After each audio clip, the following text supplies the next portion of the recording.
உறுப்பினர் இனிக்க விருதுராஜ். பேரவைத் தலைவர் அவர்களே, திருச்சி கிழக்கு சட்டமன்ற தொகுதிக்கு உட்பட்ட பெரும்பாலான மக்கள் காந்தி மார்க்கெட்டை நம்பி வாழ்ந்து வருகின்றனர்.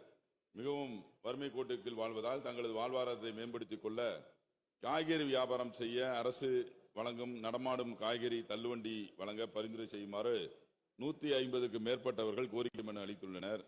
அந்த மனுவை அமைச்சர் அவர்களிடம் ஏற்கனவே தந்துள்ளேன். தமிழக அரசு தோட்டக்கலை மற்றும் மலைப்பயிர்கள் துறையின் சார்பில் ஒருங்கிணைந்த தோட்டக்கலை வளர்ச்சி இயக்கம் மற்றும் தேசிய தோட்டக்கலை இயக்கத்தின் கீழ் மானிய விலையிலான நகரும் காய்கறி விற்பனை வண்டியினை 25 பேருக்கு போன வருடம் தந்தீர்கள். அதே போல வறுமை கோட்டிற்கு கீழ் வாழ்ந்து வரும் காய்கறி வியாபாரம் செய்யும் அவர்களுடைய வாழ்வாதாரத்தை மேம்படுத்திக் கொள்ள அரசு வழங்கும் நடமாடும் காய்கறி வண்டியினை வழங்க இந்த வருடம் ஆவண செய்வாரா என்பதை தங்களின் வாயிலாக அறிய விரும்புகிறேன்.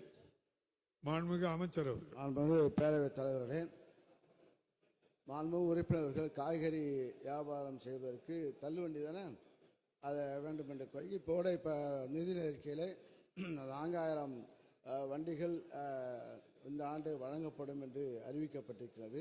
அந்த வகையில் அவர் கேட்கின்ற பகுதியில் அதுக்கு தேவைக்கேற்ப கொடுக்கப்படும் என்பதை தெரிவித்துக் கொள்கிறேன். விநாயகன் 204 மாண்புமிகு உறுப்பினர் திரு JMH ஹசன் மௌலானா.